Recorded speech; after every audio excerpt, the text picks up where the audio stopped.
दोस्तों आखिरकार सोनम रघुवंशी का पता लग गया। उसे 8 जून की रात गाजीपुर के एक ढाबे से पकड़ लिया गया। क्या सोनम रघुवंशी ने अपने पति राजा रघुवंशी का मर्डर करवाया तो पीछे इसके मोटिव क्या, मर्डर करने वाले कौन थे? इन सारे सवालों के जवाब अभी मिलने बाकी है। लेकिन इतना जरूर तय है कि इस मामले ने पूरे देश को हिलाकर रख दिया। मेघालय पुलिस ने तो आज प्रेस कॉन्फ्रेंस करके ये क्लियर कर दिया कि सोनम ने ही सुपारी देकर अपने पति का कत्ल करवाया। ये बात भी निकल कर आ रही है कि सोनम का इंदौर के ही एक लड़के राज कुशवाहा के साथ अफेयर था। इस मामले में अब तक 4 लोग अरेस्ट भी हो चुके हैं। लेकिन पूरा देश इस वक्त यही पूछ रहा है कि अगर सोनम का शादी से पहले अफेयर था भी, अगर उसे राजा रघुवंशी से शादी नहीं भी करनी थी, तब भी उसका मर्डर क्यों करवाया? खैर, ये ऐसे सवाल हैं जिनके जवाब पुलिस कुछ दिनों में ढूंढ लेगी। लेकिन सबसे पहले आपको ये बताते हैं कि ये पूरा मामला आखिर शुरू कैसे हुआ। तो दोस्तों, ये बात पिछले साल 1 अक्टूबर की है। रामनवमी का दिन था और रघुवंशी समाज का भंडारा था। इसी दिन समाज के लोग शादी के योग्य लड़के लड़कियों के नाम समाज के रजिस्टर में लिख देते। सोनम की फैमिली वालों ने जब उस रजिस्टर में राजा रघुवंशी की डिटेल्स पढ़ी तो उन्हें लड़का अच्छा लगा। एक तो राजा का काम भी अच्छा था, दूसरा वो इंदौर का ही रहने वाला था। उसके बाद सोनम की माँ का राजा के घर फोन आया। वो लोग मिलने आए, फिर लड़का लड़की आपस में मिले और बात पक्की हो गई। लेकिन शुरू में ही राजा ने एक ऐसी बात नोट की जिसे उसके परिवार वाले अगर समझ जाते तो राजा की जान बच भी सकती थी। राजा ने एक दिन अपनी माँ को बताया कि सोनम मुझ में इंटरेस्ट नहीं ले रही है। राजा दरअसल सोनम के साथ फिल्म देखने जाना चाहता। सोनम ने इसके लिए मना कर दिया। राजा फोन भी करता था तो सोनम उनसे बात नहीं करती थी। राजा की माँ ने इस बारे में सोनम से पूछा तो उन्होंने कहा कि मैं ऑफिस में बिजी होती हूँ, इसलिए बात नहीं कर पाती। लेकिन ये बात तब आई गई हो गई। फिर आया 10 मई का वो दिन। दोनों की शादी हो गई, दोनों का परिवार खुश था। मगर यहाँ पर एक ट्विस्ट आया। राजा शादी के बाद कश्मीर घूमने जाना चाहता था, लेकिन पहलगाम हादसे के बाद वो प्रोग्राम उसे टालना पड़ा। लेकिन तभी सोनम ने बिना राजा से पूछे मेघालय की टिकट करा दी। जब सोनम ने ऐसा किया तो राजा भी हैरान हुआ। उसने अपनी माँ को बताया कि सोनम ने मेघालय की टिकट कराई। इसके बाद राजा को न चाहते हुए भी मेघालय जाना पड़ा।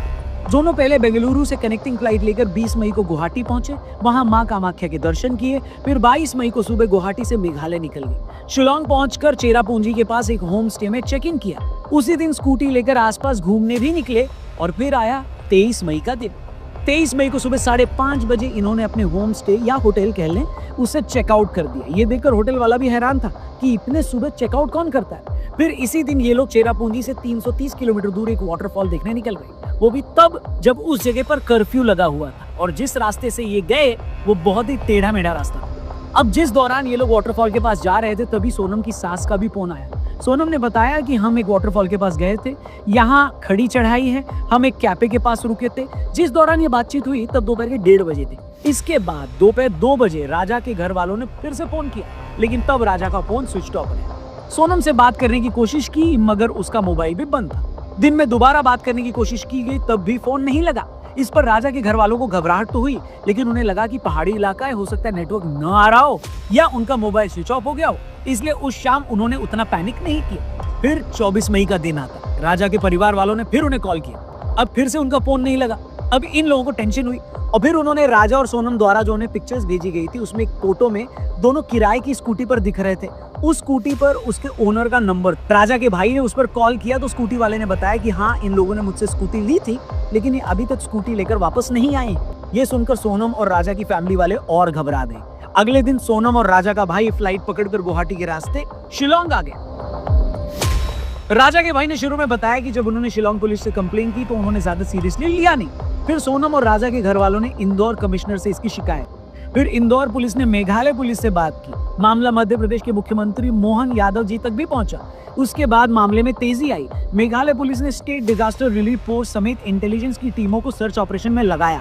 सबसे पहले इन्हें इन लोगों की एक लावारिस स्कूटी की शिकायत मिली। पता लगा कि ये वही स्कूटी है जो सोनम और राजा ने रेंट पर ली थी। जांच आगे बढ़ी तो पुलिस को एक बड़ा सुराग हाथ लगा।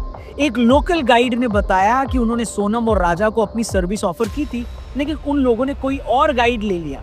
मगर तभी गाइड ने एक ऐसी बात बताई जिसने सभी को हिलाकर रख दिया। गाइड ने बताया कि उन दोनों के साथ 3 लोग और थे जो उनसे हिंदी में बात कर रहे थे। अब मेघालय जैसी जगह पर तो कोई हिंदी बोलता नहीं। कोई लोकल आदमी टूरिस्ट के साथ हिंदी में बात करता है तो उसके डायलेक्ट से पता लग जाता है कि वो लोकल है। लेकिन गाइड ने बताया कि नहीं, वो 3 लोग लोकल नहीं थे। फिर ये भी पता लगा कि आखिरी बार जब सोनम अपने हस्बैंड राजा के साथ वाटरफॉल की तरफ जा रही थी तभी सोनम पीछे थी और वो 3 लोग राजा के साथ आगे थे। अब ये बात भी हैरान करने वाली है, जिस जगह वाटरफॉल है उसे सेफ नहीं माना जाता। यहाँ अक्सर बाहर से आने वाले लोगों के साथ लूटपाट होती रहती। कुछ साल पहले तो हंगरी से आए एक टूरिस्ट की भी मौत हो गई थी। ये एरिया बाहरी लोगों के लिए इतना अनसेफ है कि जब राजा और सोनम का भाई उन्हें ढूंढते हुए इस जगह पर आए तो लोकल लोगों ने कहा कि आप नाइट स्टे यहाँ पर मत करो। इसीलिए बड़ा सवाल ये है कि वो तीन अनजान लोग अचानक ऐसी जगह पर राजा और सोनम के साथ आने के लिए तैयार कैसे हो गए। लेकिन अब भी पुलिस के हाथ ज्यादा कुछ लगा नहीं है। तभी जांच के दौरान 27 मई को 2 बैग पहाड़ी इलाके में मिले। ये बैग उस जगह से काफी दूर थे जहां इन दोनों की स्कूटी लावारिस हालत में मिली थी। फिर 3-4 दिन भारी बारिश के कारण सर्च ऑपरेशन को बार बार रोकना पड़ा। फिर आया दोस्तों 2 जून का दिन। पुलिस और रेस्क्यू टीमें सोनम और राजा से जुड़ा सुराग ढूंढने में लगी थी। तभी रेस्क्यू टीम को एक पहाड़ी के नीचे खाई में कुछ दिखाई दिया। टीम वहां पहुंची तो वो एक आदमी की डेड बॉडी पड़ी थी, मगर वो इतनी खराब हालत में थी कि उसे पहचानना मुश्किल था। बॉडी को अस्पताल लाया गया। तभी राजा के भाई को उस शव की पहचान करने के लिए बोला गया। बॉडी इतनी खराब हो चुकी थी कि चेहरे को देखकर कुछ भी बता पाना पॉसिबल नहीं था। तभी राजा के भाई की नजर उस बॉडी की कलाई पर पड़ी। वहां पर एक टैटू गुदा हुआ था, उस पर राजा का नाम था। वो टैटू देखते ही राजा का भाई रोने लगा। कंफर्म हो गया कि ये लाश राजा की। फिर 2 दिन में पोस्टमार्टम की रिपोर्ट भी आ गई। पोस्टमार्टम रिपोर्ट से साफ हो गया कि यह हादसा नहीं था, बल्कि किसी ने तेज हथियार से राजा का मर्डर किया है। पुलिस को पता लगा कि पेड़ काटने वाले हथियार से राजा की हत्या की गई। 4 जून को राजा की बॉडी इंदौर लाई गई। लेकिन बड़ा सवाल ये था कि सोनम कहाँ थी। तरह तरह के सवाल पूछे जा रहे थे। शक हो रहा था कि क्या सोनम की भी हत्या कर दी गई है, क्या सोनम को किसी गैंग ने बेचकर उसे बांग्लादेश भेज दिया है, या सोनम ही अपने पति राजा के मर्डर में शामिल है और वहां से भाग गई है। लेकिन अपने ही पति की मर्डर वाली बात एक ऐसी बात थी जो कोई भी बोलने की हिम्मत नहीं कर रहा था, क्योंकि कोई पत्नी आखिर क्यों शादी के 3 हफ्ते में ही अपने पति की हत्या करवा देगी। लेकिन सोनम से जुड़ा कोई सुराग न मिलने से सस्पेंस लगातार बना हुआ। इस बीच मेघालय पुलिस और उनकी टीमें लगातार अपनी जांच में लगी हुई थी। मेघालय पुलिस को अपनी जांच में पता लगा कि सोनम के पास एक नंबर और था और मोबाइल टावर और कॉल डिटेल से पता लगा कि उसी लोकेशन से इंदौर फोन किए गए। ये अपने आप में एक बड़ा सबूत था। इसके बाद मेघालय पुलिस ने एमपी और यूपी की पुलिस के साथ मिलकर दोनों ही स्टेट में अलग अलग जगह छापेमारी करके 4 लोगों को पकड़ लिया। इनमें राज कुशवाहा और विशाल चौहान को इंदौर से पकड़ा, आकाश राजपूत को इंदौर के पास से और आनंद कुर्मी को बीना से गिरफ्तार कर लिया गया। फिर 8 जून की रात यूपी के गाजीपुर में एक लड़की बदहवास हालत में मिली। उसने काले रंग की टी शर्ट और लोअर पहन रखी थी। उसके बाल बिखरे हुए थे। चेहरा देखकर लग रहा था कि वो कई दिनों से सोई नहीं थी। तभी उस लड़की ने ढाबे वाले लड़के को कहा कि भैया क्या मुझे आपका फोन मिलेगा, मुझे अपने घर वालों से बात करनी है। ढाबे वाले ने लड़की को अपना फोन दे दिया। फोन पर बात करते ही लड़की रोने लगी। तब तक किसी को नहीं पता था कि ये लड़की कौन है। उस वक्त ढाबे पर कुछ महिलाओं ने उस लड़की को पहचान भी लिया था, लेकिन कोई ये समझ ही नहीं पा रहा था कि वो सोनम रघुवंशी हो सकती है, क्योंकि गाजीपुर से मेघालय 1100 किलोमीटर दूर है। भाई से बात करने के बाद सोनम वहां एक चारपाई पर बैठकर रोने लगी। तभी जिस फोन से सोनम ने अपने भाई को कॉल किया था, उसी नंबर पर सोनम के भाई का कॉल आया। उसने ढाबे वाले को कहा कि तुम फौरन पुलिस को कॉल करो। ढाबे वाले ने पुलिस को फोन किया। सोनम ने अपनी पहचान बताई तो पुलिस को फौरन समझ में आ गया कि ये वही लड़की है। इसके बाद पुलिस सोनम को अपने साथ ले गई।